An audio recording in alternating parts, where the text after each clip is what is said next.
what's going on, everybody? How's it hanging? How's it happening? You guys know what it is. This is Kevin from the Chord Progression Podcast, brought to you by MSOTD Rocks or Rock and Metal Thrive. Wishing you a very, very, very happy Tuesday on this November 17th day.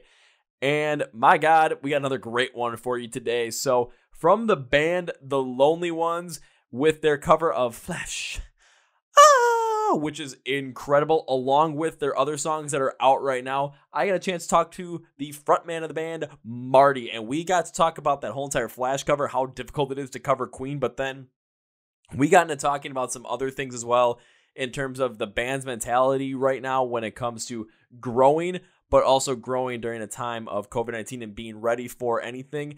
And then the best part about it ever, the Midwest proving that in no way is rock dead. Rock is not dead. So please, please, please welcome to the podcast, Marty from the band The Lonely Ones. Are you guys ready? Because this one is fun. So let's go. Yeah. Well, ladies and gentlemen, boys and girls, listeners of the Chord Progression Podcast. This episode, I'm just going to start out with this simply. Flesh. Savior of the universe, because this band covered that song to epic proportions. Got a lot of love from both Brian May, guitarist of Queen, and Sam Jones, the guy that played Flash Gordon. And holy crap, is their original sound out also incredible. So please welcome from the band The Lonely Ones, Marty. So Marty, welcome to the Chord Progression Podcast. Thanks for having me, man. How's it going over there? And I think when I saw the little like stats on everything and tried to look you guys up, because you're in New York, correct? I'm in Columbus, Ohio. Oh, you're in Columbus, Ohio. So how's everything going over in Ohio at this given day and time? Pretty good. It's been raining for the last 4 days straight. We're not totally locked down, but we're pretty locked down. But yeah, it's going good. Surviving, thriving, making it happen. It's pretty much all we can do at this point, right? Yeah. Seen everything on Netflix. I'm ready for some new serial killer documentaries now. Well, I mean, because the day we're shooting this, isn't like tomorrow the day that Disney Plus releasing the second season of The Mandalorian? That's what I heard. I haven't seen the first season of Mandalorian. I haven't either. I don't have Disney Plus or anything like that. Plus, when it comes to the Star Wars stuff, like I've never gotten fully into it. I've seen. What? I'll put it this way: like I've seen the original trilogy multiple times. Don't get me wrong on that. I've seen that a lot. When it comes to the prequels, I've seen those a good number of times because when I was growing up, I went to go and see those movies in theaters.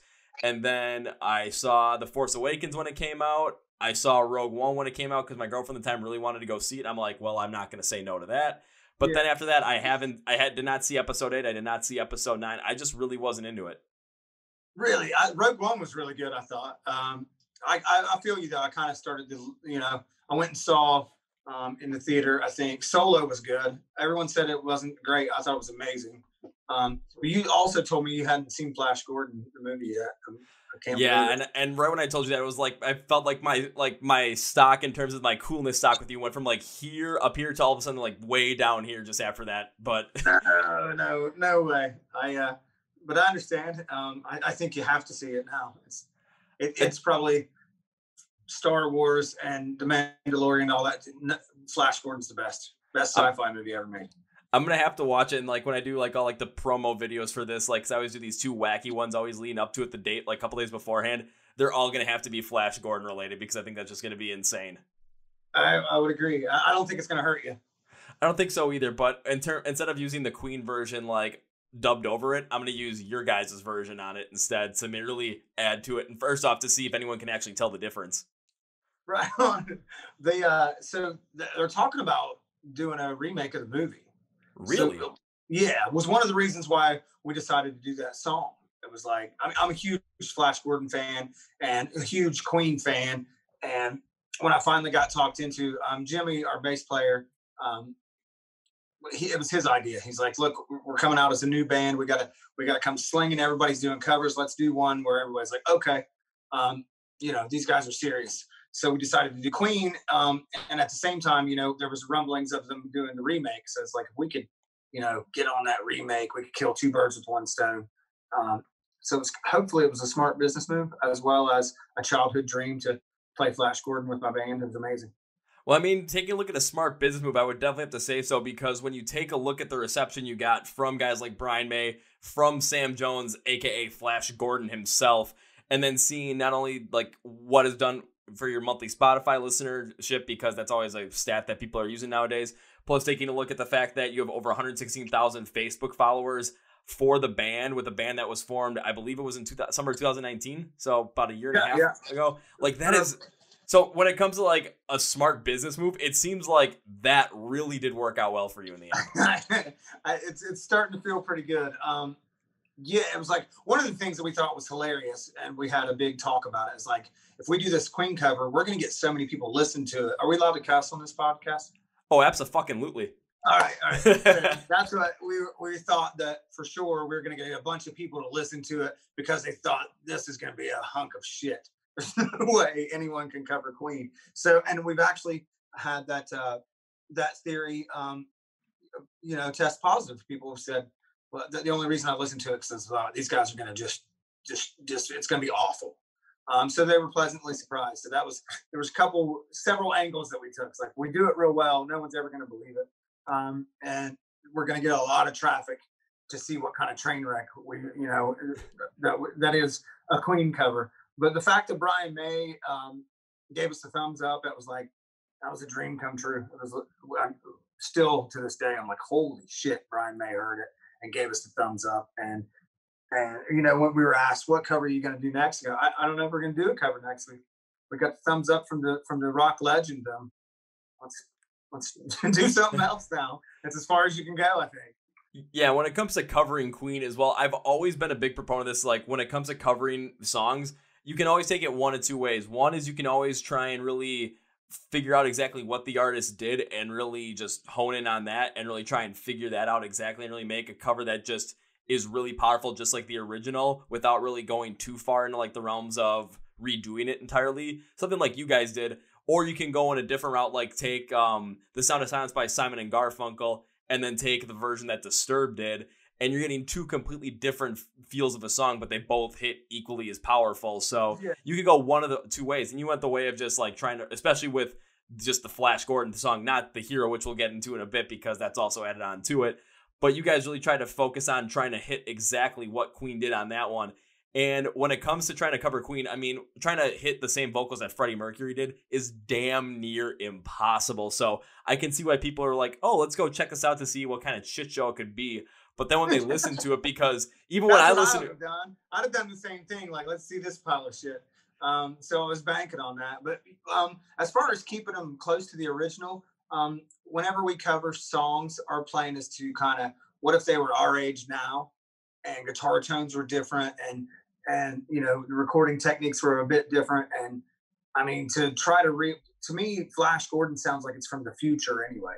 So to try to reimagine that, it just sounds like it's from 2020 anyway. The way the guitars sound like laser gun, you know what I mean? The guitars sound like, it's just hard to describe. Those guys were so far ahead of their time. And to try to reimagine it, it's like, hell, let's just try to hang on and for dear life. This shit is crazy. Yeah, and when people listen to it, they're just like, holy crap, you guys actually pulled this off incredibly well. Because, I mean, like I said, like the first time I heard it, I'm like, holy crap, like when you really listen to it, it's really hard to tell if this is your version or if it's the original Queen version. Like, it is so on point with that. So I'm assuming when people listen to it and like assume like, oh, this might be an absolute shit show. But after just hearing that first, like the first Flash, like you're just sitting in their seats and just thinking, holy crap, was not expecting that to be that spot on. Thank you. It's like Jake Early, the lead guitar player, he's a really good singer, and Jimmy is a really good singer. They both have the really high range. I'm kind of more of a mid-high, lower kind of guy. So to try to do what Freddie Mercury did, it's like we had three people to do what one guy did. So we kind of cheated a little bit. You know what I mean? It's like we got away with it because we have three pretty good singers in the band, and so it takes three to do the one job of one. But you're using that to your advantage, though, and that's the whole entire premise of it, where not one person is not going to be able to come close to what Freddie Mercury did. Much like I see the same thing with like guys like Chester Bennington or David Draymond of Disturbed, because those vocals are so unique in their own right, where trying to either cover them or just get a feel for them, you're not going to be able to match it up. But if you're going to take not only yourself, but 2 other guys as well in the band that are pretty good singers and figure out where the strengths are in those to really match that sound. I mean, yeah, it's not going to be one guy, but you're going to end up getting what you guys got on this cover to just have people just blown away by it entirely. Thanks, man. Yeah, we had to. It was definitely there were some nervous moments. Just learning the music, like the down, down, down, down, down. All those are different, and it was played to. It's a movie soundtrack, so the tempo is like a snake. You know, that's in one section. The don't is at a different BPM than the very next section when he's on the rocket cycle, and so it moves all over the place. So that was very challenging at first too, to get that feel without, putting it to one tempo and just kind of playing it straight. So we definitely wanted to keep it that exciting, movie kind of vibe. So that was a challenge, just getting all their, I mean, like I said, every little part was different. And even the stuff that seems like it's repeating in a different way.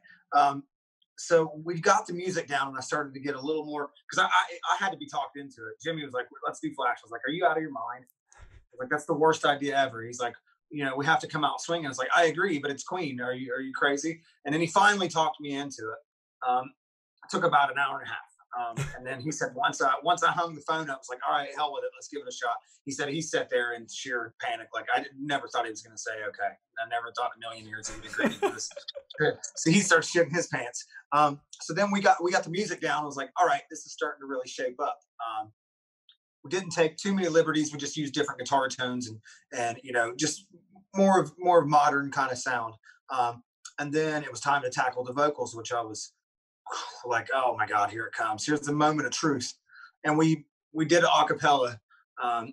We'd set like, okay, this is your harmony. This is your harmony. This is your range. These are where we're strong. You're strong here. I'm strong here. You're strong here.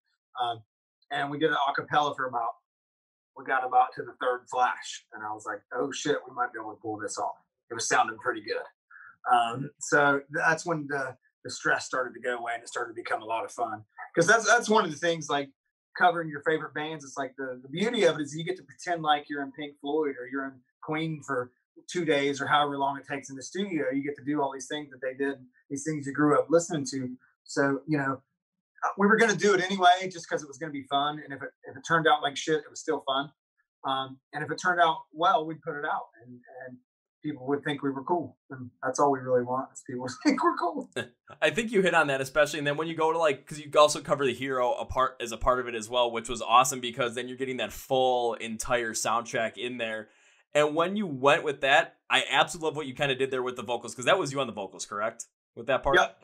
So what? Yep. Because I was constantly trying to figure out exactly why. It's like the tone was clearly different than what Freddie Mercury would have done. But I'm like, why is this also working out in the exact same kind of power? And I was constantly running through my mind, listening, thinking, okay, what does this sound like? What kind of tone does this sound like?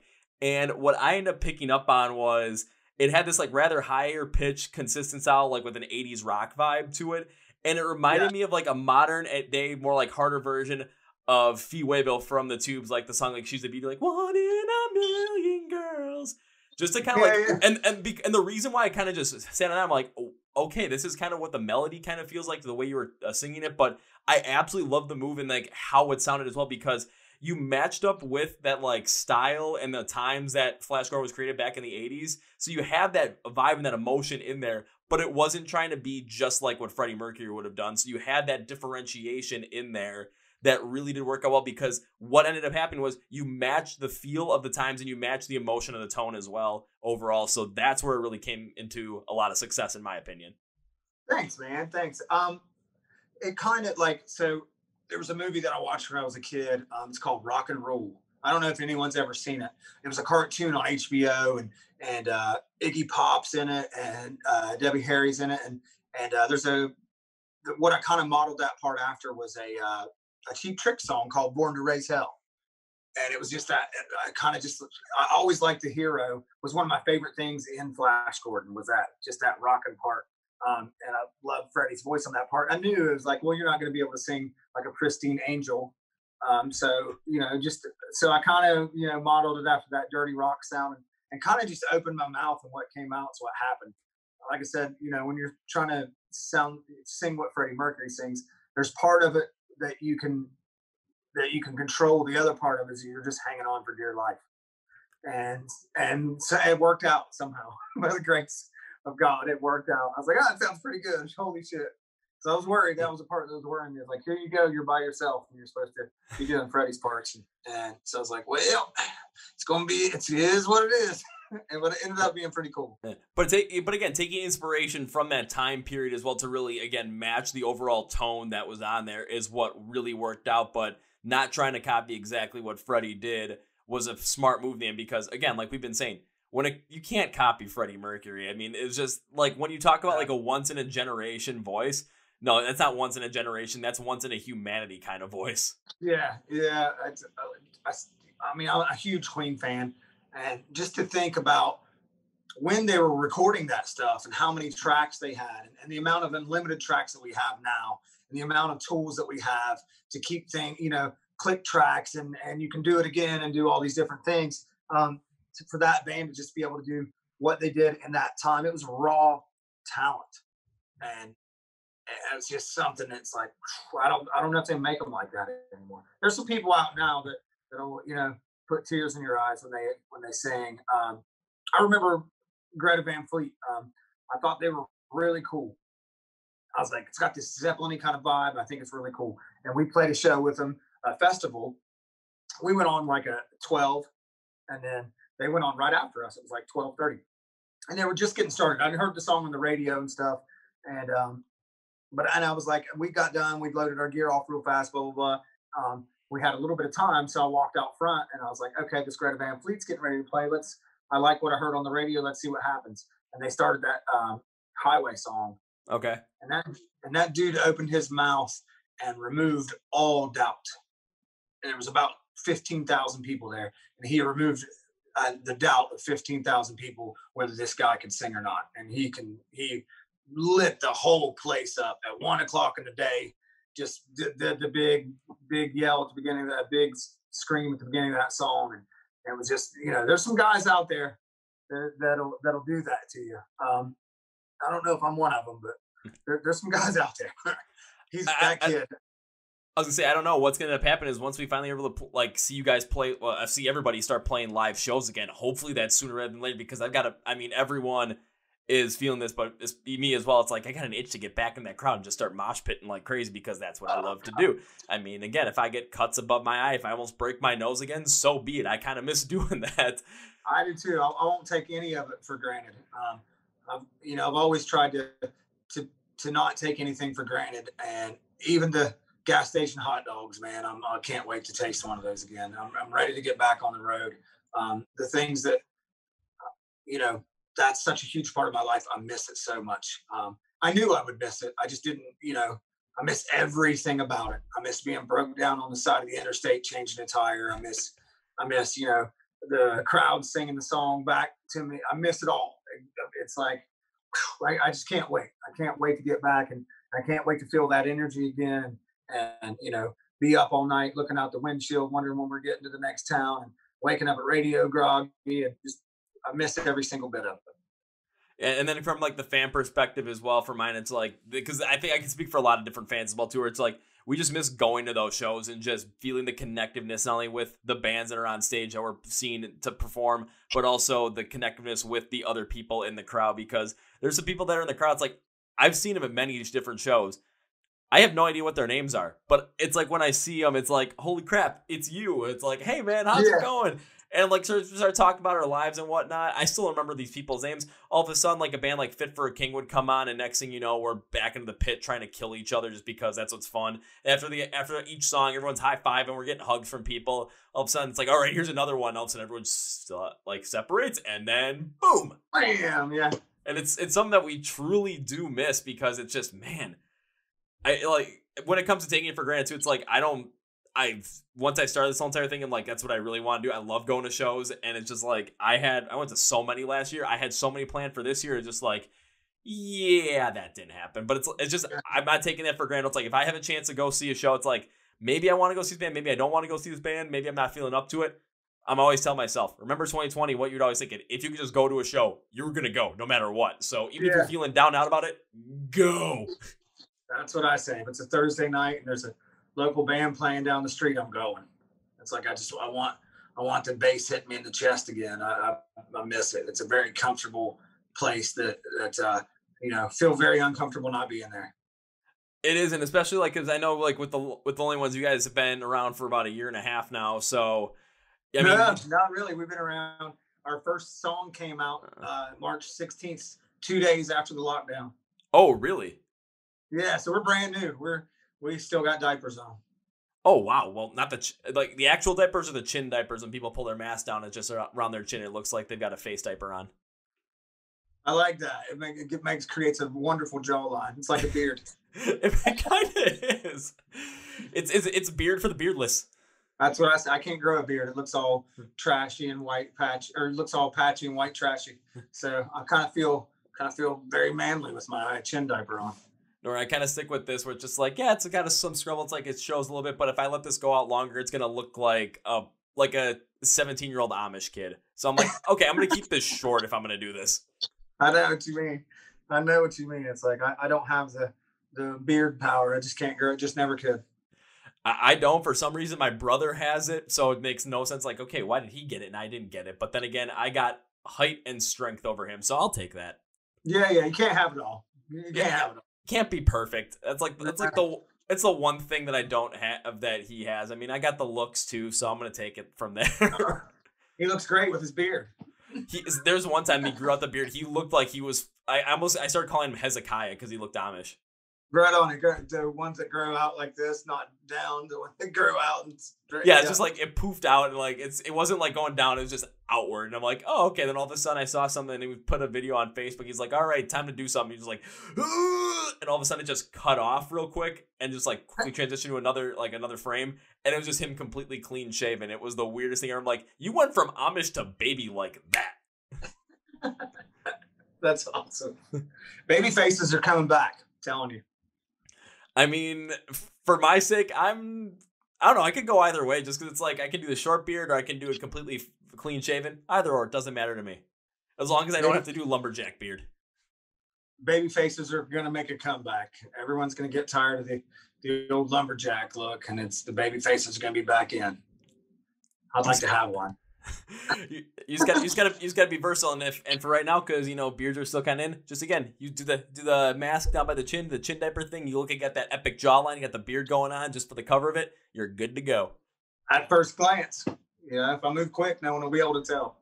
Yeah, first glance, no one knows. But going back to it, because you said you put out your first single again on like March 16th, which was 2 days, like right around the time when everything was starting to get shut down too. So that's an incredible time to kind of start putting out music because you can't really go and tour off of it at that point due to the fact that no one knew what the hell was going on. No one knew how bad this was going to end up being, how bad it could be, how everything was going to go off on it, especially with how different government regulation was going to happen, not only nationally, but state to state. So it was a whole entire question up in the air kind of thing.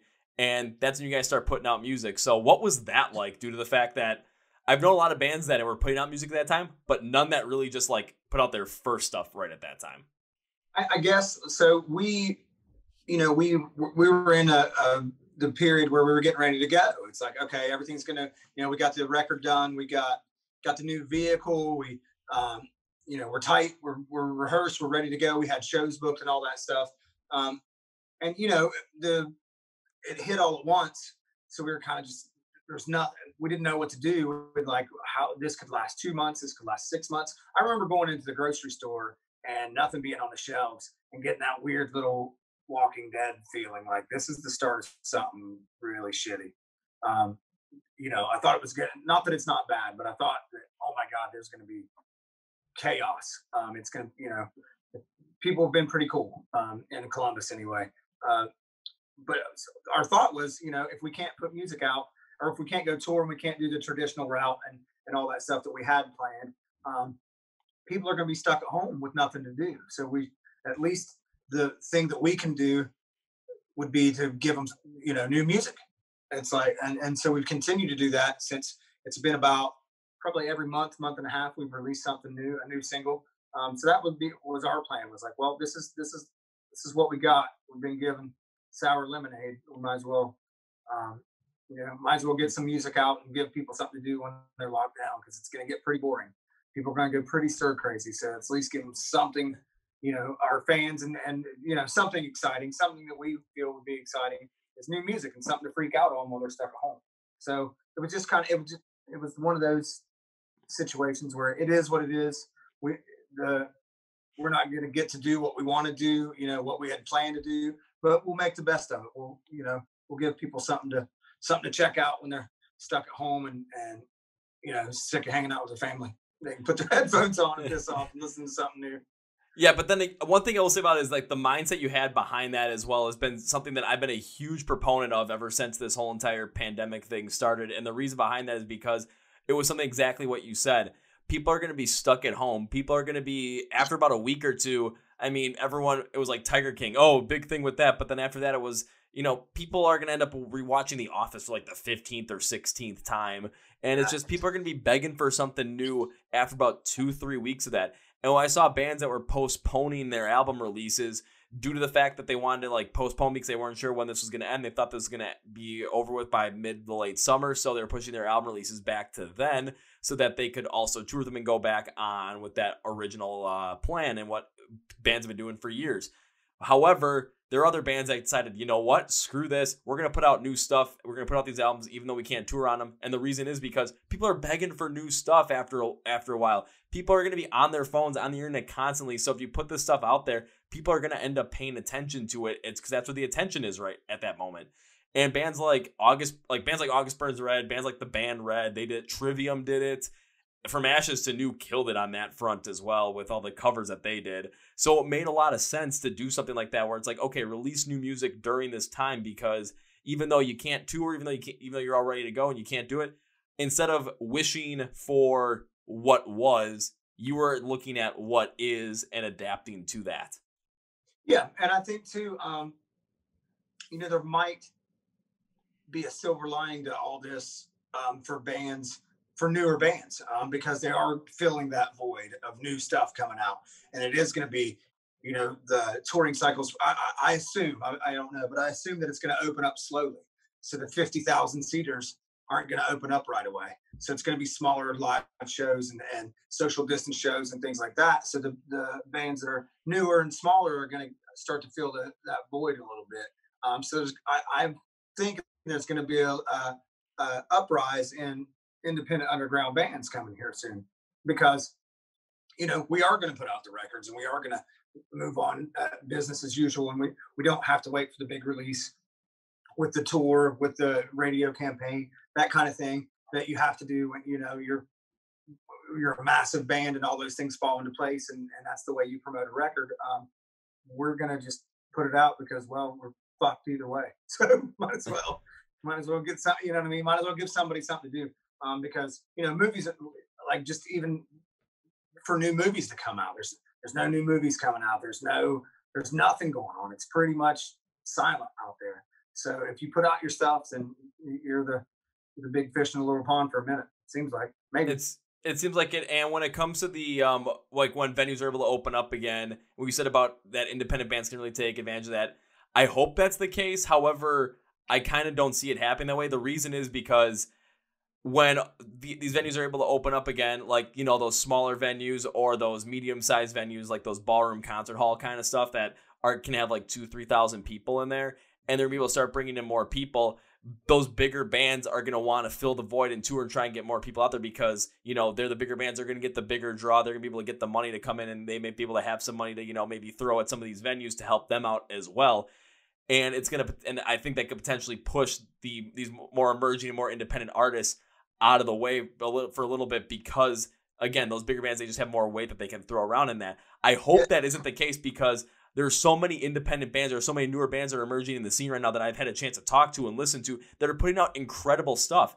And people are starting to get behind them. But I'm just afraid that, again, it's going to be a whole monetary issue with how independent venues are trying to make money and just survive right now. Plus, I'm seeing independent venues starting to close down left and right. So then the supply of stages is going to be less than what it was before this, which is an absolute travesty due to the fact that now all of a sudden people that want to go and express certain emotions through live shows, through music, like people go to sporting events and do that, and those aren't going to go away.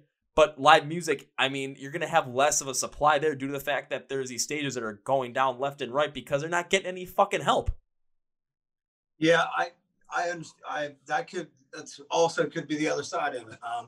There could be a traffic jam as far as all these shows that were scheduled, then are rescheduled, then are rescheduled again. This could be you know what I mean?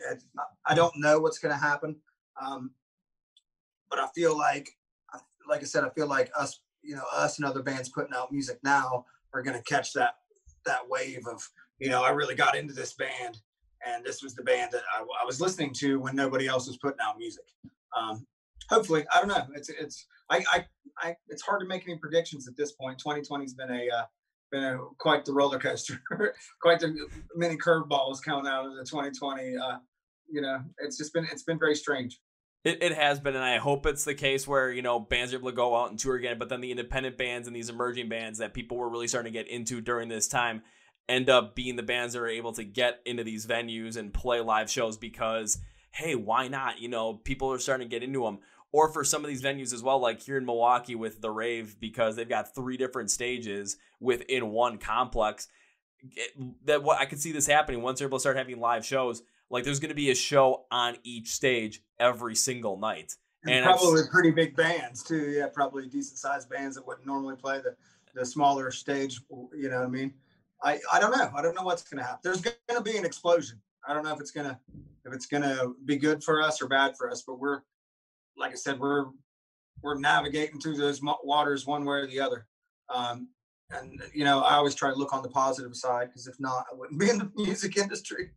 Yeah, and the tough part about it too right now is like, because we have no idea of when that's going to be or what it's going to look like. You can't really it's hard to be proactive at that point to really try to figure out exactly, because you could be completely proactive assuming one thing and it could go the exact opposite way, and then you're left in a vulnerable site. So it seems like maybe the best thing in this instant is to see right away what happens. I'm not saying wait a little bit to figure it out, but like right away see what happens and react to that right away. So you kind of have that proactive reaction where you're reacting right away to it, you're adapting to it right away, so that all of a sudden, okay, maybe some of these bigger bands are playing some of these massive, like these like smaller, like massive bands are playing some of these smaller venues because that's what they're able to get into.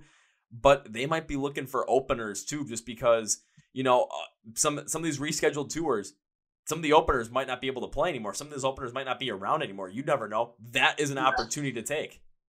That's what we had shows booked for October, and we thought, back when we booked those shows, we're like, well, that's plenty enough time.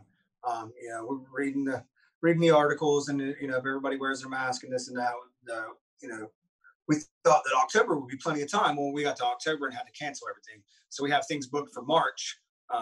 Fingers crossed the same thing doesn't happen, but it very well could. I mean, I won't be surprised if we get to March and they say, yeah, you can't do any of these shows. It's still too dangerous out there. So we're just kind of, as far as being proactive, we're locking down dates and then kind of seeing what happens as we get closer to them. But that's about all we can do. It's like, I think a bad move would be to wait until it all opens back up and try to jump in, throw our hat in the table, or throw a hat in the, whatever you say, throw your damn thing in the hat, however the fucking statement is. Throw your hat in the ring. Yeah, there it is. There we go. So I think that's, as far as being proactive, that's what we'll do, is we'll assume that things are going to be back to normal, but be prepared for them not to be, because that's been the case, for the last year. The last time we played a show was a year ago. Oh, wow. Yeah. And that was in the band that we were in before this. So I'm trying to stay ahead of the curve. You know what I mean? It's like, let's book shows. If they ended up getting canceled, then that's what has to happen. But if they don't get canceled, we'll be ready to go and we'll have them on the books. So yeah, I think that's the way to go about it. I think the best way to describe that too is like right now, you and the band, you guys are open to whatever happens. You guys are not trying to stay set in your ways. You're trying to be like, okay, if we're going to be able to play live shows in March, boom, we're going to be ready for that. If we're not going to be able to, we're going to be ready for that with something else. So you kind of have that proactive sense in a way. But of course, once that might happen, all of a sudden, again, all these venues might be able to open up again. All these concerts might be able to happen. Then just seeing exactly where you can get into and see where you can get like added on to maybe as an opener for one of those bigger bands. Yeah. And I'm not talking about like a bigger band, just like, oh, a band that's bigger. I'm talking about like a big freaking head honcho that would be selling out these like massive concert halls like the rave here in Milwaukee or selling out like the Aragon Ballroom in Chicago or the Armory in Minneapolis. Because the Armory holds like 8,400 people at its max capacity. And I've seen people go crazy at those places, mostly because I am one of them. You started it all. Yeah, that's what I think. It's going to be a challenge either way. We just got to kind of decide what our best move is and hold our cards tight and see if we made the right gamble or not. But I don't even really know what to say. It's like I'm just trying to keep positive. It's coming. It's going to open back up. We're going to be ready when it does, and hopefully we've made the right decisions. We made the right strategic moves to be able to come out of this thing, come out swinging. Well, staying positive and staying hopeful is a very powerful thing as well, because one thing that always kind of can drive people in the most dire situations, and it's a very big psychological thing, is just the feeling of hope. Just because, like, if you feel like, okay, we might be able to get back to this, we might be able to survive, we might be able to get that, just that little bit of hope can drive someone towards greatness or towards survival or whatever it might be. So that hope is a very good thing to have. Plus, I mean, when you're taking a look at it now, it's like, you might be taking some gambles, but again, you've taken gambles already with the Lonely Ones and that have worked out. Again, going back to the whole Flash Gordon cover, that's a huge gamble again to cover Queen, but it worked out tremendously. So gambling on yourself has proven to work. So why not keep doing it? That's the attitude we've always had. Is we're doing this anyway. We're doing it. There's no backup plan. I'm not. It's like I've done roofing jobs and I've worked, for companies and things. I was like, I'm not doing that again. This is what we're doing. So, whatever's thrown, we laugh about what happened with the lockdowns and stuff. Like, well, here's our first obstacle. If we can get past this, we'll be okay. So it was our very first, as a band, here's our first hill to climb. And it's a big one. So if we can get to the top of that and get on to the other side, we can pretty much handle anything after that. Plus, one thing you can do too is you can take, that I've done, especially with this lockdown too, is you can take different aspects within your own life and what has happened and see like, okay, maybe this lockdown is bad, but it might not be as bad as other points in your life have been. So it's like, if I can get through what I went through beforehand, I can easily get through this. And that's where kind of that hope and feeling comes in. When it comes to the band as well, it's like, as a band, this might be this is going to be easily your first major hurdle you guys have to overcome. Yeah. But then again, you're not alone in this. Every band is having to overcome this at this point, big or small. So it doesn't necessarily matter. But every person is in the world is going through the same thing. You know what I mean? It's not like, oh, this just happened to us. It's happened to venue owners. It's happened to everybody, grocery store clerks. Everyone is going through the same thing. So it's something where the decisions that we made to cancel shows was for safety of music concert goers and things like that, and our own safety. So I feel like we have to do our part, and our part is to act like we have some fucking sense. And, and our other part is to put out music and give people something to listen to while they're stuck at home, and that's just, I guess, that's where we're at with it. It's like, so that's what we do for a living, is we write and record and perform music. So we're just going to keep doing that until we're allowed to do it out on the road with screaming crazy people in the pit. That's where can't wait to get back to that. And it's one of those live shows. If I'm there, that's what you're going to find me in the pit, or on the side of the pit. Depends on if I'm bleeding at that point or not, or if I have bled. Because usually if I get a cut and I start bleeding, I will stay on the edge, but I won't jump back in, because if I get the bleeding to stop, the last thing I want to do is go into the pit, start bleeding again, and start getting blood over everybody. That's the worst thing I could do at that point. What's the craziest pit you've ever been in? Ooh, that's a good one, because the most energetic pit I've ever been in was probably for After the Burial, because I saw them. They opened up for Motionless in White last October here in Milwaukee, and that was one where I jumped into it, and it was just the pure energy of it. The whole entire show and everything that they were doing at that point was absolutely insane. The hits were super duper hard, and I'm just loving it. And at that point, right at the end of their second last song, their last song, I don't remember which one it was, but I got knocked down for like the first time in months at this point. And as I'm getting picked back up by like 3 people, some guy trips and hits me like head-on-head collision and I put my hand over like this because I felt it like right above my left eye, right below my left eyebrow, right here, giant gash, blood starting to spew everywhere, and the guy's like telling me like, I'm so sorry, and I just said, get me the fuck out of here. And I wasn't mad at the guy. I'm like, I just don't want to bleed over everybody because that's the last thing I want. And as I'm in the bathroom, like having like, because they didn't have any paper towel there, I had to use toilet paper, like try and stop the guy's like, dude, I'm so sorry. I hope you're not mad at me. Like, dude, I'm not mad at you. Well, why'd you say get me the fuck out of here? I'm like, because I didn't want to bleed over everybody, man. We were laughing about it. This girl that I met there, she gave me a piece of her flannel shirt so I could put a bunch of toilet paper here, tie the flannel around my eye. I looked like a pirate. It looked kind of cool. I got back out there. People were like, you getting back in the mosh pit? Nope. I'll stay on the side and push people, but I'm not getting back in because I don't want to bleed over everybody. What I saw for Motionless in White that night was insane as well. Probably my favorite one of all time, though, was Riot Fest last year when I got to go see Rise Against, because not only was this like the whole entire massive crowd, just everyone was smashed so together that people were kind of like just constantly jockeying for position. But when an actual pit opened up, I was like, breathing room. And then I saw it was the pit, and I dashed over there even faster, and it was just... people at that point were just happy to be like in some breathing room area. But again, the hits were hard as hell, and that one was where I kind of had this moment of like, I'm going ape crazy because Rise Against my favorite band of all time. And nice. I end up I was at, like, people were getting leveled left and right, and I was picking everyone up because I didn't get knocked down once. I was kind of doing more of the leveling, and there was one point where I had someone up on my shoulders in the pit. That was the craziest part of it all. Yeah, that's awesome. I think the craziest pit I was ever in, and I didn't mean to be in it. I just somehow got down front. It was like, oh, it was an Ozfest, I think, yeah, and it was Slayer. And I was like, oh, I somehow got down here. This is great. Like, people went off to get food or whatever, and it kind of opened up a little bit, and I got down in the middle. And then I was like, who's coming up on stage? And like, Slayer's next. And you see all the backdrops and banners start, and I start looking around. I was like, wait a second. And it just goes ape shit. I didn't stay very long, but I remember like really being like excited that I got out of that pit without getting hurt. And that was the last pit that I ever went in. I go, it's pretty crazy. I'm good. I'm gonna watch from the outside and watch how crazy it gets. But I remember that, just kind of not paying attention, like just all of a sudden turning around, like, oh, you're in the middle of the Slayer pit and it's getting ready to go off. You better get the hell out of here. But it was exciting. It was cool.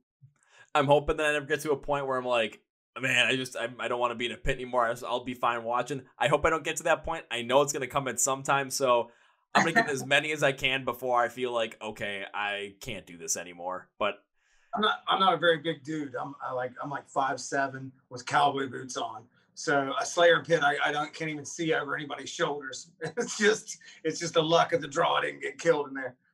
Yeah, for me, I'm 6'1". I'm like always hovering between like 185 and 190. So I can deliver the hits, but it's going to be somewhere if you get one of those like big 260, 270 pound guys that are in there and they're they always look at me. Yeah, like, because I saw, this was back in February before everything got shut down, because I was in Madison, Wisconsin. I saw it was The Word Alive, Escape the Fate, and Falling in Reverse. And because The Word Alive went on first, like, they were doing some of their harder stuff, and I found the pit files. Like, I went over there. Right as I got in there, within 5 seconds, big 275-pound guy just decks me. I land flat on my back, and all you can hear out of me is just totally knocked the wind out of me. Got picked up, and he's like, dude, are you okay? And I looked at him like, that's what I needed. Why? I'm good the rest of the show. What do you mean? I'm good to go nuts the rest of the show. Like, I got that first hit out of the way. Almost broke my nose at that show, too, because during Popular Monster by Falling in Reverse, during the first part, like, yeah, here we go again, motherfucker. Some dude elbowed me right in the nose. And it was such a hard hit. It sounded hollow as hell. I was like, oh my God, I broke my nose. I felt no pain, trying to move it around, saw no blood. And then all of a sudden I get yanked to the side. I'm like, what the hell's going on? The guy yanked me to the side. Dude, we saw you take that hit. You're leading the wall of death. I'm like, cool. And then I saw the guy that hit me in the nose. I saw him walk out. I just pointed at him. And all I saw him do was just like, do like the Morpheus in the Matrix, just the, like, bring it on. And it was kind of like a college football targeting penalty. I'm pretty sure that's the best way to describe it. But leveled him, picked him right back up. Everything was all good. Yeah, it's the way it always is like, it seems very violent in there, but everybody's very nice. It's just the smashing parts where you get hurt. The pickup part's the easy part. Oh, yeah, the pickup part's the easy part, especially because there's times where people do get knocked down, and it's like one or two more people trip over them, and you're going to get a mass amount of people that will also go to pick them up, but then another mass amount of people that'll be like shield them so that they'll take the hits on the outside, so then these people can actually pick them up and everyone's safe and ready to go. I've seen that happen before. I've been a part of those. Most times, part of the shields on those. So I've taken a couple of hits straight to the back, just like, just trying to like hold off some people from, so, 3 or 4 people can actually get back up so we don't trample them. Yeah. It's always cool. Like, who's the craziest band? Who's your favorite band you've ever seen? Like, so Rise Against is your favorite band? Rise Against my favorite band. I've seen them 9 times. Really? Wow. Who was the biggest surprise that you saw live and thought, oh my God, this band, I can't believe I wasn't a huge fan of this band. I am turned on now. Oh, absolutely Ice Nine Kills. Absolutely, without a doubt. I saw them 2 days after Halloween last year. And it was like what I was talking about earlier, like those shows were like, you just don't really want to go to. It's like you have the tickets, but like, man, I'm tired. I'm really not feeling it. But I ended up going anyway because they were headlining with Fit for a King and Light the Torch opening for them, along with Awake at Last as well. The reason I wanted to go is I wanted to see Howard Jones perform. That was really why I wanted to go. But then I'm like, okay, that was good. Fit for a King comes on. There's a lot of good metalcore in there, so I was getting in the pit. I was having a blast. Then Ice Nine Kills comes on. I'd known 2 songs theirs at that point. From that show, they went from being a band I knew almost nothing about to my second favorite band of all time. Because just everything around the sound, the show, I mean, it didn't matter where you were in the crowd. Whether you're in the pit, just outside the pit, in the middle of the crowd, right up front, off on the side, just watching the performance, whatever it was a freaking blast. And I was in all parts of those at any given time. That was a show where I'm like, I was kind of like, not sure if I was going to go, but after I left, I'm like, this was amazing. That's the great thing about live shows, and it can go one way or the other. You can go and see a band and be like, this is my favorite band, and see them live and be like, it sucked. And maybe the band doesn't suck. Maybe it was an off night. Maybe the sound was bad. But there's those magic moments when you go and it's just like, this is the greatest band in the world. Where have I been? How did I miss this band? What was I even thinking? And those are my favorite moments. One of the bands that I was a big fan of Coheed and Cambria, and they played Rock on the Range, which is here in Columbus, Ohio. And I had no idea. Like, I'd always liked them and thought they were great. Once the show started, it was like, this is the best band in the world. There's been several shows like that. I saw the new Static X with Etzel Dope singing. Okay. Yeah, it was really good. Like, it made me fall back in love with Dope and just a bunch of really cool stuff like that. It's like live shows, that energy and stuff. When it catches you just right, it's the best feeling in the world. And then to be on stage and that happen, it's nothing better. Yeah, like you had both of those sides where you've been in the crowd and felt that energetic kind of style, but then also you've been up on stage and felt that as well. Again, just on the other end, but it's all that connectiveness and all that happiness and pure joy that people have just from going to those shows. It's this energy that it's like you said, it's happiness, it's anger, it's positivity, it's sadness, it's all this energy at one time that just balls up and just shoots up into the sky. And to be a part of it, it's amazing. I'll never take it for granted again. And again, hopefully we were able to get back to that at some point, because like you said, you had a show scheduled for October, but then because, well, we all know what happened with October, nothing. So everything was still shut down. Yeah. And hopefully by the time March comes around, because I've said this on a couple of podcasts before, and like, if there comes a point where all of a sudden like, okay, we can do live music again, but you have to wear a mask during the whole entire show, no exceptions. The first thing I'm going to say is, how much for the ticket? Because I'm in. I don't care. I'm in. I'll have it. I'll get my mask with my favorite band on it, and I'll go. Yeah, same concepts. Like, if we have to wear masks at shows and have to social distance stuff, let's go. I got to go to a show about 3 weeks ago. It was outdoors. It was a social distance show. It was a band from here that's making a lot of waves from Columbus, Ohio. And it was cool. It was super cool. Everybody stayed at their tables. The band sounded great. It was, I needed it. I was like, it was that, that grasp of normalcy again. And the place, that's where we belong as musicians and fans. We belong in the audience and on the stage. And it was a nice little glimpse into that world again. So if that's what's got to happen, they're doing drive-in shows and stuff here too. I know that a couple of guys from Shinedown and Sully from Godsmack did a drive-in show here, which was a huge success. Which I thought, at the drive-in shows, you could get out of the car. I'm stupid sometimes. I was like, well, that doesn't sound like much fun. Then I saw a bunch of pictures and like, it's pretty much a festival, but you can't go 6 feet that way. So, that's going to happen a lot. I don't know, now that it's cold again, it's going to be a little weird, but I would wear a raincoat and several jackets to go watch a show right now. I would too, and it was because didn't Beartooth do one in Columbus as well? They're from Columbus. They did one in Wisconsin, in Yeah, your neck of the woods. It yeah, was, they in Oshkosh. yeah, yeah, Oshkosh. And a bunch of people said, we have a lot of friends and stuff from touring out in Wisconsin. Is like the Europe of rock, or is like the Europe of the United States for rock and roll. Wisconsin is. Yeah. You got JJO, you got there's some great radio stations out there that don't play by the rules and do what they want, and rock shows are massive in the Midwest. But yeah, the Beartooth show looked really, really cool. I know people that were there and said it was awesome. They said, it wasn't the same as being down in the crowd and smashing into everybody, but it was phenomenal.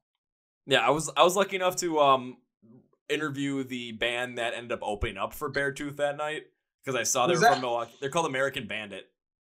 They're metalcore band out of here out of Milwaukee, where I'm from. So I'm like, oh, this is fucking awesome. Like I was didn't go to the show because usually when I go to shows, like I saw how expensive, like, because you could get a carload, it was gonna be like $80 per car. And I'm like, okay, if it was a band like Rise Against, I would have gone by myself willy nilly, no big deal. You can take what, four to six people for $80 a car or something like that. Yeah, and for me, it was like the friends that I know that would want to go to that show live in Minnesota, so I'm like, okay, like I told them, if you guys commit to this and actually like are set in stone with this, you just have to commit to it.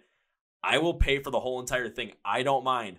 All I need to make sure is that you guys are actually going to show up, because I've been burnt too many times buying tickets and people just either not showing up at the last minute or canceling at the last minute, and then me being stuck with the bill. And get a deposit. Get a deposit. And I didn't hear anything back from them until like the day beforehand. They're like, "Are you still going?" I'm like, "No," because I didn't hear anything. I didn't hear anything from you guys. I didn't want to spend the money. So whatever, shit happens. But I heard from the guys in American Band. They're like, because I did a podcast and I released it already. And it was like, yeah, they enjoyed it because it was something different, but people were just like going absolutely crazy just in that little space they had with their cars. But again, it was a whole entire experimental thing, because they said that people were really social distanced really well because they had to stay within that range. But they had two places, the merch table and they had a beer tent, because, it's Wisconsin. You got to sell beer at some point. It was just like, that's where everything kind of got lost, because you're going to a beer tent, everyone's kind of packing together again. Going to a merch table, everybody's in line, but instead of being like that 6 feet apart in line, just everyone condensed, because, well, if the line's going to be super duper long, they're not going to be like 6 feet apart and just have people walking through them and cutting into them. So I'm like, I get where that happens, and I can see like for a drive-in show, yeah, it's going to be just a whole entire new concept that people are trying out, because I know Beartooth was doing it. Like you said, the guys from Shinedown and Sully from Godsmack are doing it. I know Skillet did a couple of them as well. So it's just a whole entire thing to look at. But as winter is approaching, winter is coming up here above, in the northern part of the United States, we're not going to see any of those. The winters up there, yeah. We, as a touring rock band, I know exactly what the winters are like in Minnesota and Milwaukee and Iowa and South Dakota. It's pretty brutal, but not for us. It's brutal. You guys seem to be fine with it. We've played shows in Wisconsin where I was like, it's a blizzard. There's nobody going to show up. The place be sold out. Nobody give a shit. They're like, oh, easily. We don't care. Yeah. I've had this. I was at some of those shows. I was at one of those shows. It was it was earlier in the year here, because it was there was an AHL Milwaukee Admirals game, and Skillet was doing their first show of the year. It was like their warm up show before they went on tour. They were doing it after the Admirals game. I'm like, oh man, this is awesome. And it was snowing that whole entire day, and I'm like, well, we'll see how many people actually show up to this game, because it was going to be after the game. And you go walk in the arena and the place was just packed with people. I'm like, this does not surprise me in the slightest, because unless we're getting like Snowmageddon again, where we had 2 feet dumped on us in one night, we're still going. That's the cool thing about the Midwest. The Midwest isn't bad because it's flat. Now, I get really stressed out when we have to tour through the Northwest in the winter. I'm like, there's mountains out there, and oh god, it's a little, it's got to be a good tour for us to do that. It's like we usually decide to go to Florida during that time. Like, let's go down south. So we have done in the Northwest, in the Rockies and stuff. It's pretty gnarly in the wintertime. Midwest, you can get away with it. It's brutal cold, but it's flat. So as long as you can drive in the snow and ice, you'll be all right. You just got to go a little slower. Yeah, but out there in those mountains in the Northwest, it's treacherous. I was saying it's got to be aesthetically like the drive. It's like, oh, it looks nice out here. You got the mountains and everything. You got the snow-capped mountains. You got the trees. It's a great landscape. But trying to drive in that is like, cause I remember I had to drive from what was I doing? Was that I think it was my cousin's wedding. We flew into Denver, and her wedding was going to be in Estes Park, right by outside of Rocky Mountain Park, right where the Stanley Hotel is. And we had to drive from Denver there. It's like an hour. And because my dad was like dead shit tired, my brother was passed out, my mom didn't want to drive. I'm like, okay, I got to drive this whole entire thing. And just like the windy roads through there, I'm like, I got to take this really slow just because, hell, I don't know what the heck's around the corner. I don't know what the heck's going on. And if I take one bad move, like I'm going down the side of a mountain and I'm probably not surviving that. Yeah, but I'm used to driving them like in the summer. It's fine. Because I grew up in West Virginia, and I mean, although the mountains aren't the same, the country roads are pretty wild. And we do have mountains. So in the summertime, it's not a big deal. It's just the wintertime. It's like, oh, God, it's horrifying. But you can come down some of those mountains with a bus and a trailer and start to smell brakes pretty quick. When you're going 12 miles up and 12 miles or, 6% grade down, it gets pretty gnarly. But as long as there's no snow, we can handle it. Yeah, and when you come to the Midwest too, it's like, yeah, there can be a lot of snow on the ground, but again, everything is going to be super duper flat pretty much. So you're not nothing. Yeah, it's like, and if you're going to have to deal with like a curve, it's going to be a very gradual, like long spanning curve. So you're not going to be taking this huge cut right away. Like if it's snowing outside and it could be icy if you're on the interstate. I mean, you're taking one of those long gradual curves. You could take that at 40 miles an hour and not have a problem. Yeah. I remember the first time we toured out to Minnesota, I didn't realize what the wind was like. This was, I've been touring for a long time. And I remember driving and it was snowing and the wind was really bad. It was our first we're going out to Minnesota and the Twin Cities. And we'd never been to, outside of our city very much. And I remember seeing rigs laying over on the side of each side of the highway, just wind and ice had blown them over. And here's our little van and trailer just chugging about 35 miles an hour for the next 15 hours. Oh God, because I lived in Minnesota for 3.5 years. So that's where I went to school at the University of Minnesota. So lived there for 3.5 years, and like the first winter I was there, holy shit! Like I've been used to Milwaukee winters. That was something completely different because there was this 50-day stretch where at some point during the day the temperature was below zero. Yeah. I've been out there when they're like, you can't. I remember getting into a huge argument with somebody. Because this was before we could afford hotel rooms, and we were staying at somebody's house. A friend of ours that was a fan of the band let us stay at their house, and one of our crew guys was like, "I'm just going to sleep in the van." And the people inside the house are like, "I will call the police if you don't get inside the house. You will freeze to death out there." Like, I got the heater running again. You have no idea what you're talking about. This is Minnesota weather, but 20 below zero. You will die. I will be forced to call the police on you. We finally got them to come in and stop and start to act like you had some sense. But I just remember that the people in the house are like, "I will call the police. You're leaving me with no choice. We will wake up in the morning and come out, and you will be a popsicle." And he just wasn't getting it. But the heat's on. It's like, you don't know what you're talking about. And that was our first Minnesota tour in the wintertime. Yeah. Oh shit. I can easily see that too. But again, that makes total sense that people are like, we're definitely going to call the cops because they just want to make sure that you're not going to freeze it. They want to make sure for your safety, even if you have a heater running, they don't want to end up they don't want to end up taking the chance of that heater just not stop working or something because it's going to get super cold in that van super quick, especially in like a negative 20 degree night. And all of a sudden Shit stops working at 20 below zero. Yeah. Even you stop working at 20 degrees below zero.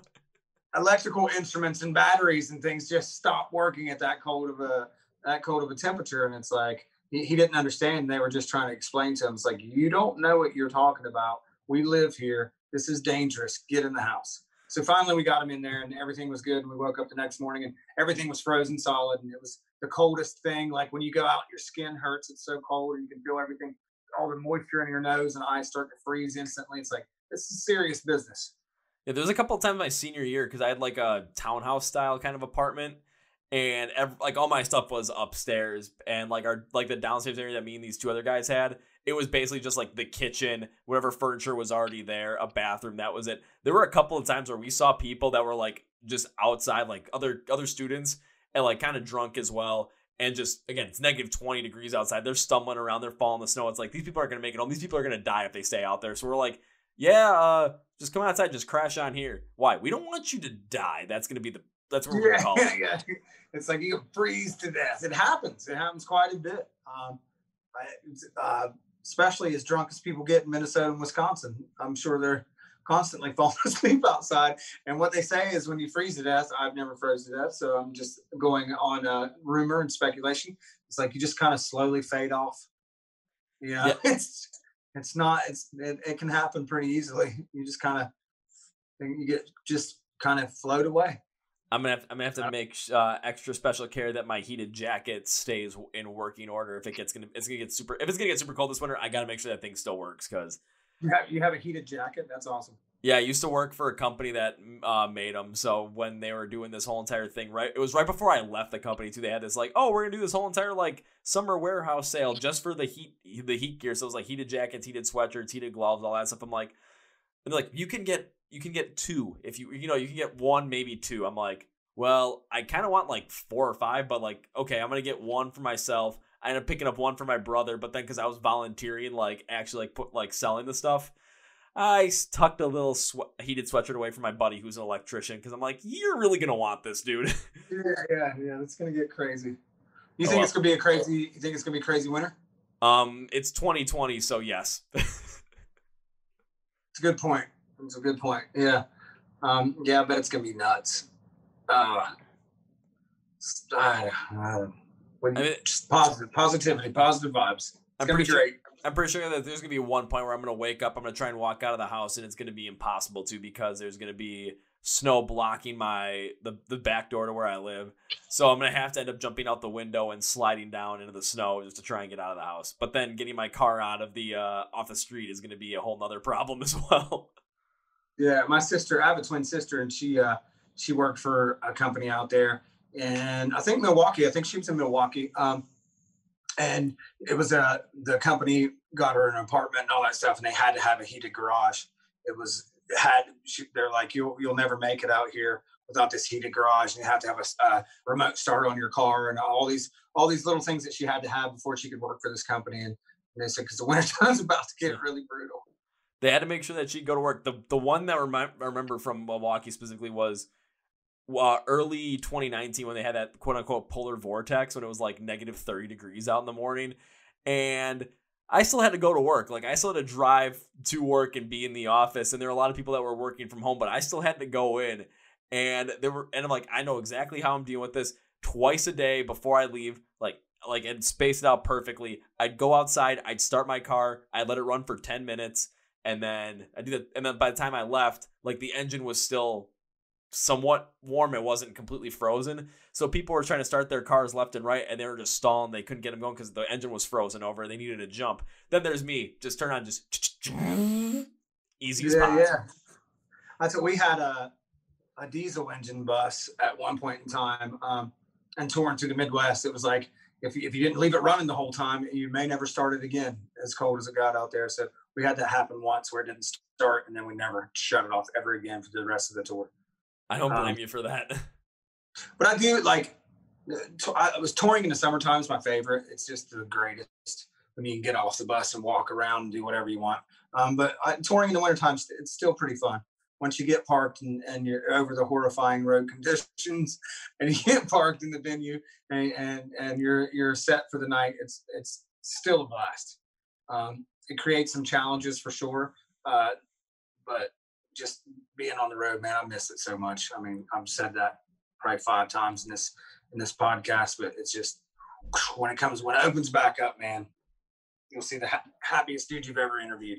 Oh God, yeah. And then like when it comes to just from a fan perspective as well, I miss bands going on tour just because not everyone's going to come through my neck of the woods. I know that. There are bands that they skip Milwaukee, they go to Chicago, they go to Madison or something, like I can't find them unless they're in Minneapolis or something.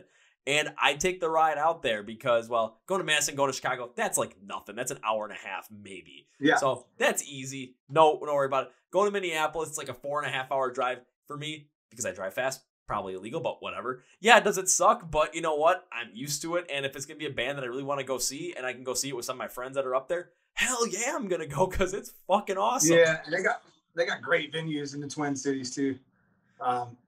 First Avenue, the Quest. There's a bunch of really cool places there. The Twin Cities is, I mean, I remember probably 8 years ago, I picked up a newspaper and there was 140 shows going on the weekend. Holy shit. 140 different bands in the Twin Cities. And I remember thinking, if it wasn't for the winters, I would move here because the music is thriving, but the winters will come out in the summertime.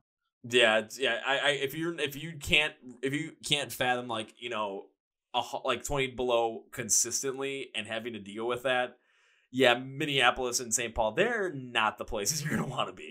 It's not your place. Yeah.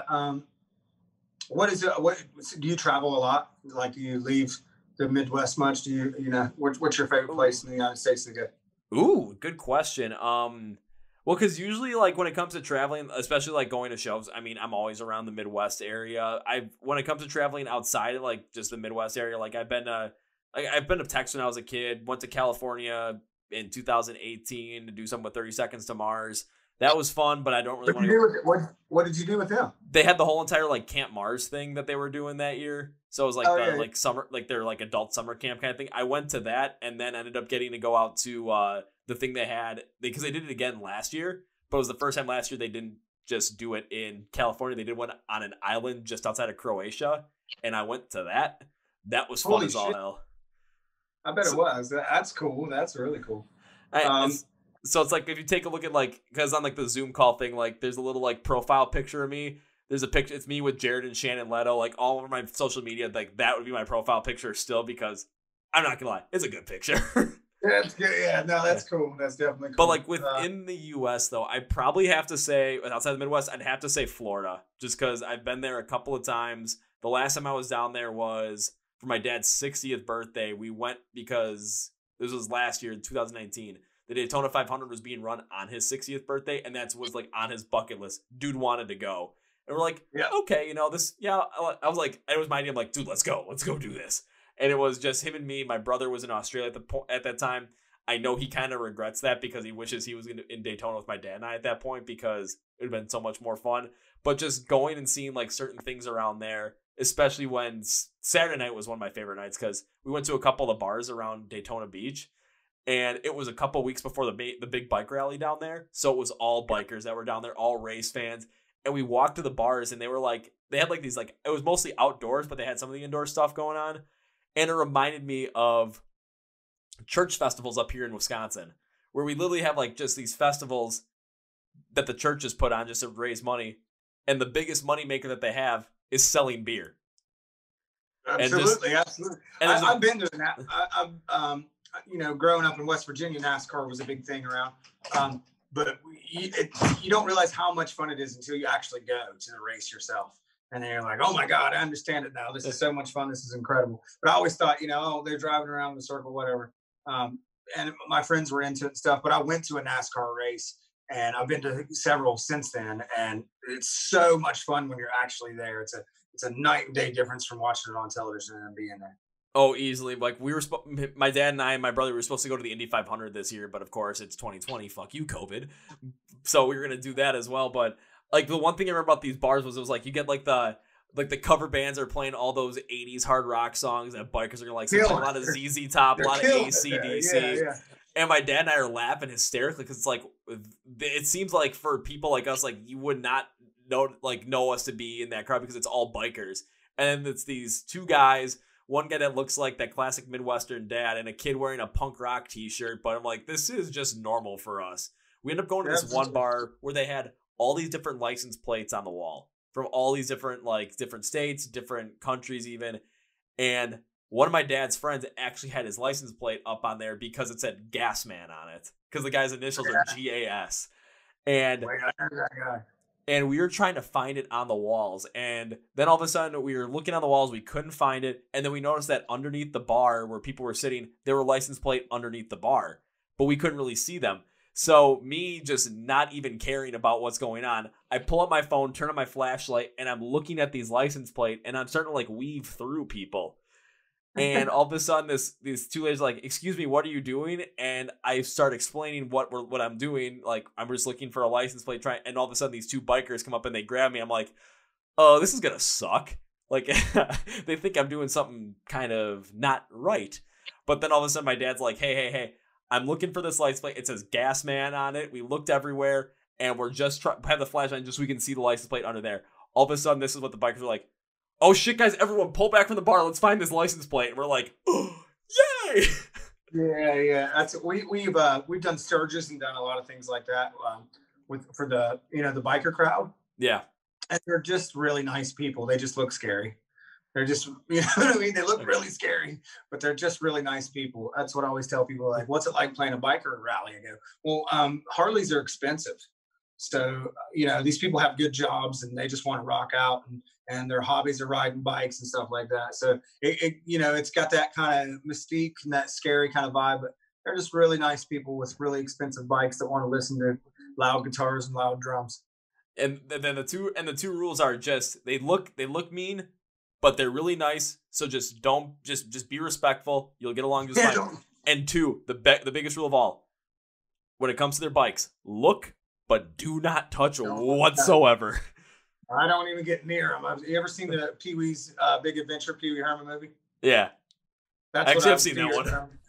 Then I'm going to knock one of their bikes over and get my ass whipped by a bunch of bikers. But it's like we've done a lot of really great concerts for, bike clubs and stuff. And what you come to find out is it's like all the money goes to charity. And it's like, there's some really wonderful organizations out there and they take care of you like you're a rock star. It's pretty amazing. So, don't fear the bikers. Respect them, but don't be afraid of them. They're a bunch of nice guys. Yeah, because even like when we do like the church festivals here, because there's one of them where my dad basically runs the beer tent for it. So last year, 2019, he had to step away one day because his cousin's daughter was getting married and my mom wouldn't let him like not go. He's like, "Well, who's going to run the tent for me?" Me and my infinite wisdom just yelled out, "Yeah, what about me?" And then I looked up, I'm like, wait, did I actually just say that? So I had to run the tent for a night, and I knew it was like, because it was the cover band that we had coming was from Florida, but the guy just has a huge name up here in Wisconsin. So I'm like, okay. A lot of bikers came through, and I'm like, you know what? I don't care, because the bikers, all I wanted to make sure was that when it came to the bartenders that I had on my side, because everyone was just slinging beer, for the guys, just get the beer out as quickly as possible, because that's what they want. I'm like, but then all of a sudden, like, there's some, the women that were there, I'm like, just be yourselves. That's all that matters. Because those bikers, they're going to love you. I find it interesting that I need to know more about these church festivals that sell beer. Oh, what the hell is this? What's going on out there? It's the way that they make a lot of their money, honestly. So what ends up happening is when you go to church, when people go to church, it's like, yeah, you're gonna get the donation plate, the collection plate, people donating to the church. But when it comes to a lot of stuff they do, it's like they still want to make a good amount of money so that they can do a lot of things that they do. And one thing that's the biggest moneymaker overall is, all right, let's give this a shot. Let's put on a festival, because what ends up happening is you're going to get people, you're going to get those tents, you're going to get the beer tents, you're going to get these games, you're going to get the rides, you're going to get all that stuff. It's like a carnival kind of thing, but it ends up being more of like a carnival for the kids. And then there's a beer tent, you bring the live music, the adults get into it. And what ends up happening is people just show up in droves, not as much as they used to anymore, just because the generation that would do that is getting older. So they don't show up nearly as much, but it's just, the beer is not that expensive. Like we were selling like 16-ounce beers for $3 last year, I think, which that ain't bad. And like, you come here, you're going to listen to some 80s rock music. You're going to have a good time. Plus all the money is going to the church anyway. I remember when I was a kid, the priest that we had there, he's like, you know what? He's like, it's weird selling beer at a church festival. But then he's like, but he was honest. He's like, but then we see how much money it actually brings in for the church and how many things you're able to do for other people with that money. So I can't really be mad about it. Yeah, that's hilarious. That Wisconsin churches are into this. They put their hand in the festival game. They got bands going out and carnival rides and beer tents. It's a pretty brilliant move. From what I've seen though, it's pretty much mostly a Milwaukee move at this point. I like that. Milwaukee sounds like a wonderful place. It's a place where you come and you just drink your ass off. You have a good time. And when it comes to I'll always say this about rock music though, because when I look at the venues that are out here, especially the rave, And this is going to be like that Ice Nine Kill Show is the perfect example of it. So they put the Ice Nine Kill Show in the basement level of the rave that night. And it's like, it can hold like maybe 1,000 people at the most. Then you go, or maybe 600, 700, I think. Then you go up one level. They have this like club level kind of thing. They have a balcony up top, and they can hold about 1,000. Then you go to the absolute top of the building. It's their Eagles ballroom, the big old ballroom that used to be like it was an old Eagles club, so they had like that elegant kind of style. Yeah, it's been around for almost 100 years, and like they got that huge balcony. Like you can fit like 3,000 people up there. What ended up happening was they had a pop artist up top, they had an alternative rock band in the middle, then they had Ice Nine Kills on the bottom. And the biggest problem they had was they scheduled all three, so Ice Nine Kills sold out within like maybe a day when they announced it. I was lucky enough to just get a ticket because I'm always on top of this stuff. So I'm like, hey, the tickets came out at 10 a.m. today. I'm buying one. And they wanted to move them up one level, but because they already had bands booked there, you couldn't really do it. And there's a lot of bands where it's like, you know, you're not necessarily sure, like, oh, is rock music not doing so well because it's not being played as much on the radio or newer stuff? But then you just see these live shows and people just come out and pack the place. Like Motionless in White and After the Burial, they had to get moved up because they got to get moved from the basement to that club level because of the amount of tickets that were being bought. And they almost had to move them into the ballroom because it was just getting to be too much. I mean, it's like when people say rock is dead, I'm like, I live in a city that hosts Rock on the Range. There's 70,000 people 3 days in a row that come to this concert. Doesn't look dead to me. You know, we have a wonderful thriving music scene here. We have a great radio station, 99.7 The Blitz, and it doesn't look dead to me. It's thriving. I mean, there's waves and stuff, but you know, there's sold out shows every weekend up here when it's allowed to happen. Unfortunately, not right now. But yeah, I mean, you know, the Midwest, the Florida, there's amazing concert venues, and rock and roll is all over the place. So the fact that people say rock is dead, it may not be. It's not the '80s where MTV's playing Bon Jovi every day, but it's still alive and well. I've been there to see it. You've had your eye split open right there in the middle of all of it. You know? I've had my eye split open. I've had my nose almost broken. I've gotten black eyes because there's a large crowd of people crowd surfing. And I'm trying to hold up two people, and a third person comes in, and I only have two arms. So, yeah, that ended up happening. If rock is dead, then I don't. Dead things don't knock you down in the mosh pit.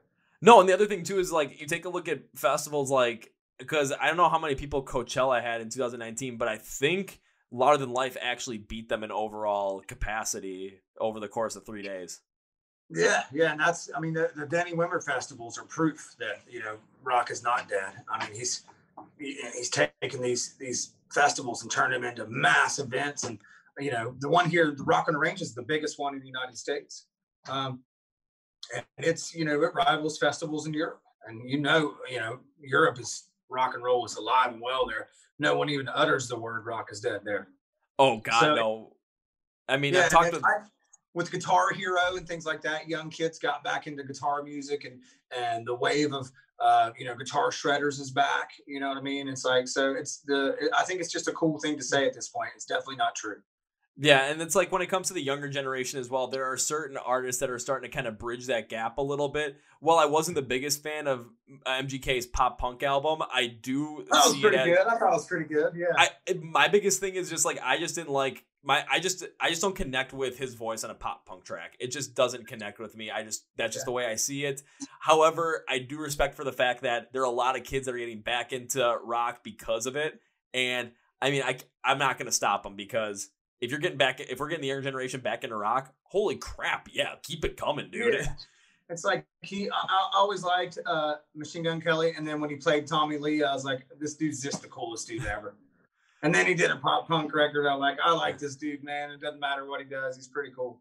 Yeah, and then because even like with some of those like pop shows as well, like I'm like, again, when I saw at the rave, it's like I'm seeing more demand for these rock and metal shows than I am for these pop shows. And these pop shows are getting the bigger venues as well because they're expecting more people to come to those. However, especially here in the Midwest, just when you bring in a band, like, I gotta think of a good example of this one. Okay, last year, July, it was like one of 5 shows this year that year was going to be this. It was Of Mice and Men and Evanescence. And the day of Mice and Men had to pull out because Aaron Pauley got sick. And it's like, I gotta let my cat out real quick. He's freaking out. Hang on. Okay. Well, for everyone, there is the cat. If you're watching the video, and you know us on the podcast. We love animals, so it just makes a lot of sense. Have you seen Have you seen? I think it came out yesterday. The new TV show that Alice Cooper and Lizzie Hale are doing. I read about it. It was because it's Alice Cooper, Lizzie Hale, and like a couple other people that are doing this. The guy from Animals as Leaders. Kellen Quinn's hosting it. Sleeping with Sirens, I think. Yeah, that's Kellen Quinn. Yeah, and they're doing a American Idol thing, and it's called No Cover. It's Hit Parader. Hit Parader magazine used to be really big when I was younger. And they're doing it. It's called No Cover. So it's original bands. They're not coming up, and it's like it's a big middle finger to American Idol, and they want to give a platform to unsigned bands that write original music. So I saw that come across my newsfeed yesterday, and I thought it was a really cool thing. It was a really great idea. And Lizzie Hale's a wonderful person.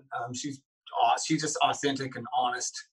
So if she's involved with it, it's probably pretty cool. If Alice Cooper's involved with it, it's got to be. He's just the coolest. So it seems like something cool that seems like like we were talking about earlier. If rock is dead, well, they just got a TV show with its ghost. Yeah, and I hope to God it works out well, because like, again, I'm the one talking to a lot of these like unsigned bands, a lot of these independent bands as well, and I love talking to them because they have incredible music that I'm listening to. I get to talk about it, and seeing bands that are really coming up right now that are coming out with just some absolutely incredible albums. I mean, one of my favorite albums from the year is easily Rise as Equals by Saul. It's their debut album, and that album just fucking smacks. It is incredible from top to bottom.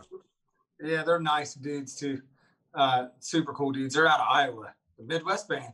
Yeah, you gotta go to the Midwest, man. I'm telling you. When it comes to rock and metal, everybody just come to the Midwest. Or, I mean, there's always pockets in Texas and Florida. Florida's its own thing. I'm just not gonna lie. Florida's on its own, and they create some crazy stuff. And then also like somewhere up, like kind of go to the Northeast as well, like Massachusetts, New York. Like they got some stuff going on. But like when it comes to the Midwest, I always take a look at the bands that I absolutely love. Like some of my favorite bands, most of them they come straight out of Chicago. Rise Against, Disturbed started out of Chicago, Chevelle, and then it's just like, oh my God, this is awesome. And they the fans in the Midwest are the best.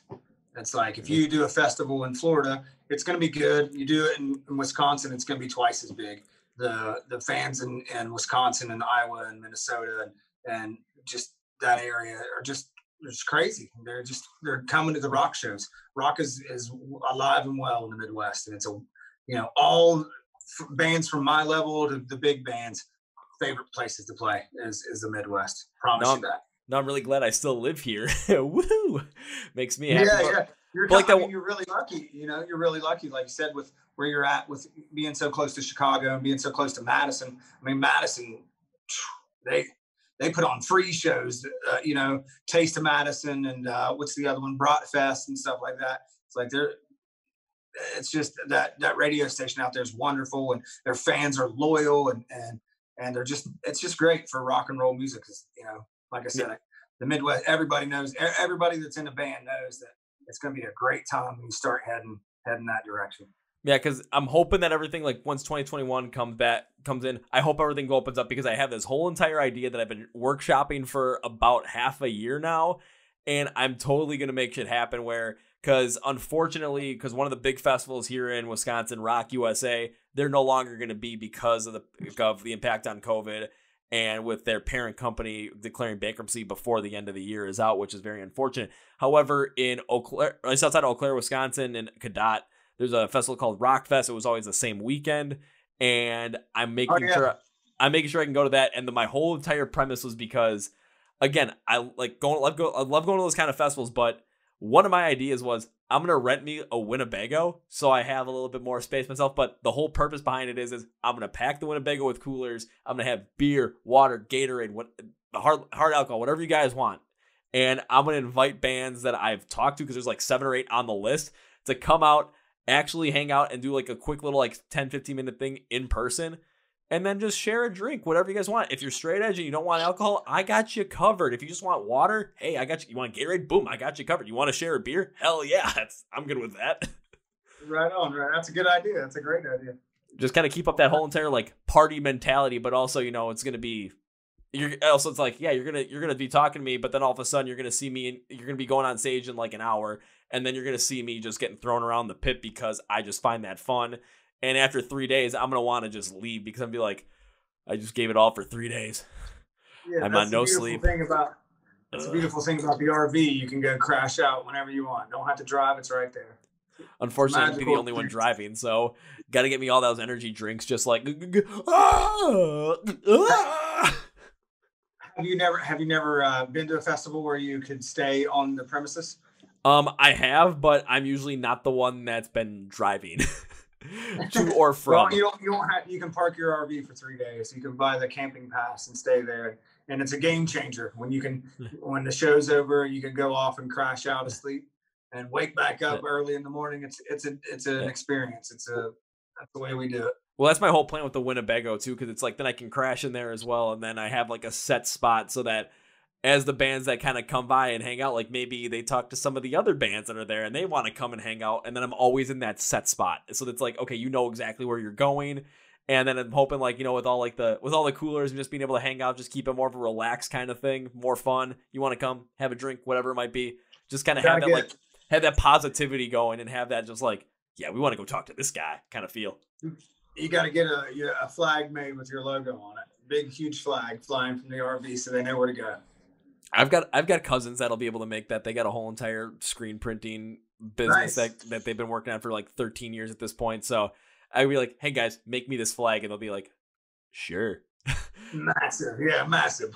Whipping around in the wind so everybody knows where to go. Hey, my phone's about to die. Okay. And because we're about at that hour and a half point, so that's perfect. So, I mean, this was an incredible conversation. I know we got into the music with the Flash Gordon cover right away. And what people, again, you should check out whatever they have online right now with their 3 other singles, like Real Big Trouble, which I'm big on, also The Lonely One, and Eternal Sadness. And before we leave, Marty, the floor is yours to end this. Thank you so much for having me. Like I said, we're going to keep putting out music probably every 4 weeks, something like that. I'd like to do it a little quicker than that, but I think 4 weeks is probably about right to give people enough time to digest what we're putting out. Everyone's been incredible. We were in a band called Bogaflex before my brother left the band to be a full-time dad at home with his daughter. So the remaining 4 of us, started the Lonely Ones. We this is what we do. And our fan base from that band followed us over. So we're really, really lucky. Everything's really exciting. I mean, like I said, during the pandemic, it's a little weird, but we're still super excited and still super hopeful and still having a blast. And our fans are the reason why that we're able to do this stuff. I mean, it's pretty amazing. So, opportunities like this and stuff, it still blows me away that people want to talk to me. So yeah, I couldn't be happier. It'll be incredible when everything opens back up. But for now, it's, we couldn't thank our fans and fans of music and fans of hard rock for giving us a chance and giving us a listen. And we promise that we'll keep new stuff coming your way. And when it comes to all the fans that you already have there listening to this, again, if you need to find them on anything, when it comes to social media, when it comes to where to stream their music, where to listen to their music, instead of just, trying to find the Lonely Ones online and like search for them, just take a look at the description of this podcast. I mean, I'm going to have all the links, everything sparsed out for you. So it's going to be there. It's going to be a one-stop shop kind of thing. So if you're into the Lonely Ones already, awesome. If you're not, get into them right now. Alrighty, well, Marty, thank you very much for being on the podcast. And I'm not saying goodbye on this one due to the fact that, well, I want to talk to you again, even go more in depth with your music than we did, because we talked a lot about just life and just what's going on in 2020, touring, all that great stuff. Plus, I also want to see you live at some point. So I'm not saying goodbye. So how about we end it with my favorite thing? See you later. See you soon. Well, folks, that was my interview with Marty from the band The Lonely Ones. And if that podcast proved anything, it is that rock is not dead. So please, please, please check out their cover of Flesh, Savior of the Universe. That was applauded by both Flash Gordon himself, Sam Jones, and Brian May, the guitarist of Queen, who originally wrote that song. So totally check that out. Check out their original stuff as well, because it is just as good. And when 2021 rolls around, hopefully we'll get back to live shows, because you're going to want to see these guys live. So keep them on their radar. Follow, subscribe to everything they have. Again, links in the description below. Follow all our stuff as well. And that's going to be it for me today, guys. Thank you guys for watching and listening to the Chord Progression Podcast by MSOTD Rocks, where rock and metal thrive. My name is Kevin, and you guys know how in every single one of these episodes of the Big, Healthy, and Hearty. See ya!